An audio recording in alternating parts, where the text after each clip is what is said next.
Okay, this is the third section of Chapter 6 of The Lightning Thief. I'm starting on the bottom of page 84. The guy was about 19 and he looked pretty cool.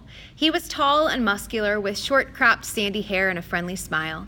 He wore an orange tank top, cut-off sandals, and a leather necklace with 5 different colored clay beads. The only thing unsettling about his appearance was a thick white scar that ran from just beneath his right eye to his jaw, like an old knife slash. "This is Luke," Annabeth said, and her voice sounded different somehow. I glanced over and could have sworn she was blushing. She saw me looking and her expression hardened again. "He's your counselor for now." "For now?" I asked. "You're undetermined," Luke explained patiently. "They don't know what cabin to put you in, so you're here. Cabin 11 takes all newcomers, all visitors. Naturally, we would. Hermes, our patron, is the god of travelers." I looked at the tiny section of floor they'd given me. I had nothing to put there to mark it as my own. No luggage, no clothes, no sleeping bag, just the Minotaur's horn. I thought about setting that down, but then I remembered that Hermes was also the god of thieves. I looked around at the campers' faces, some sullen and suspicious, some grinning stupidly, some eyeing me as if they were waiting for a chance to pick my pockets. "How long will I be here?" I asked. "Good question," Luke said. "Until you're determined." "How long will that take?" The campers all laughed. "Come on," Annabeth told me. "I'll show you the volleyball court." "I've already seen it." "Come on." She grabbed my wrist and dragged me outside. I could hear the kids of Cabin 11 laughing behind me. When we were a few feet away, Annabeth said, "Jackson, you have to do better than that." "What?" She rolled her eyes and mumbled under her breath. "I can't believe I thought you were the one." "What's your problem?" I said, getting angry now. "All I know is I kill some bull guy." "Don't talk like that," Annabeth told me. "You know how many kids at this camp wish they'd had your chance? To get killed? To fight the Minotaur. What do you think we train for?" I shook my head. "Look, if the thing I fought really was the Minotaur, the same one from the stories." "Yes." "Then there's only one." "Yes." "And he died like a gajillion years ago, right? Theseus killed him in the labyrinth. So monsters don't die, Percy. They can be killed, but they don't die." "Oh, thanks. That clears it up." "They don't have souls like you and me. You can dispel them for a while, maybe even for a whole lifetime if you're lucky. But they're primal forces. Chiron calls them archetypes. Eventually they reform." I thought about Mrs. Dodds. "You mean if I killed one accidentally with a sword, your math teacher?" "That's right. She's still out there. You just made her very, very mad." "How did you know about Mrs. Dodds?" "You talk in your sleep. You almost called her something. A fury? They're Hades' torturers, right?" Annabeth glanced nervously at the ground, as if she expected it to open up and swallow her. "You shouldn't call them by name, even here. We call them the kindly ones, if we have to speak of them at all."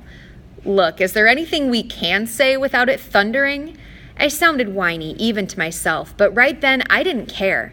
Why do I have to stay in Cabin 11 anyway? Why is everybody so crowded together? There are plenty of empty bunks right over there. I pointed to the first few cabins and Annabeth turned pale. "You don't just choose a cabin, Percy. It depends on who your parents are. Or your parent." She stared at me, waiting for me to get it. "My mom is Sally Jackson," I said. "She works at the candy store in Grand Central Station. At least she used to." "I'm sorry about your mom, Percy, but that's not what I mean. I'm talking about your other parent, your dad." "He's dead. I never knew him." Annabeth sighed.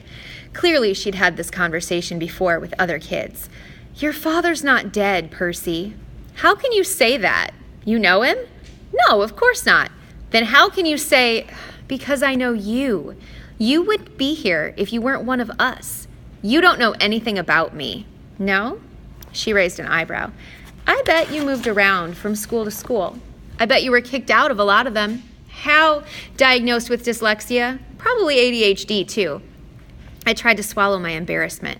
What does that have to do with anything? Taken together, it's an almost sure sign. The letters float off the page when you read, right? That's because your mind is hardwired for ancient Greek. And the ADHD, you're impulsive, can't sit still in the classroom. That's your battlefield reflexes. In a real fight, they'd keep you alive. As for the attention problems, that's because you see too much, Percy, not too little. Your senses are better than a regular mortal's. Of course the teachers want you medicated. Most of them are monsters. They don't want you seeing them for what they are. You sound like you went through the same thing. Most of the kids here did. If you weren't like us, you couldn't have survived the Minotaur, much less the ambrosia and nectar. Ambrosia and nectar. The food and drink we were giving you to make you better, that stuff would have killed a normal kid. It would have turned your blood to fire and your bones to sand, and you'd be dead. Face it, you're a half-blood. A half-blood. I was reeling with so many questions I didn't know where to start. Then a husky voice yelled, "Well, a newbie!" I looked over. The big girl from the ugly red cabin was sauntering toward us. She had 3 other girls behind her, all big and ugly and mean-looking like her, all wearing camo jackets. "Clarice," Annabeth sighed, "why don't you just go polish your spear or something?" "Sure, Miss Princess," the big girl said, "so I can run you through with it Friday night." "Ere escharakis," Annabeth said, which I somehow understood was Greek for "go to the crows," though I had a feeling it was a worse curse than it sounded. "You don't stand a chance. We'll pulverize you," Clarice said, but her eye twitched. Perhaps she wasn't sure she could follow through with a threat. "Who's this little runt?" "Percy Jackson," Annabeth said. "Meet Clarice, daughter of Ares." I blinked. "Like the war god?" Clarice sneered. "You got a problem with that?" "No," I said, recovering my wits. "It explains the bad smell." Clarice growled. "We've got an initiation ceremony for newbies, Prissy."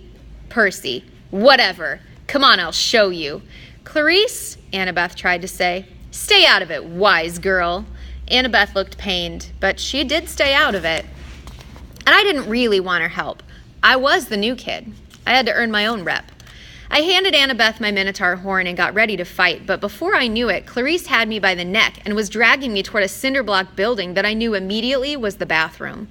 I was kicking and punching. I'd been in plenty of fights before, but this big girl, Clarice, had hands like iron. She dragged me into the girls' bathroom. There was a line of toilets on one side and a line of shower stalls down the other. It smelled just like any public bathroom, and I was thinking, as much as I could think with Clarice ripping my hair out,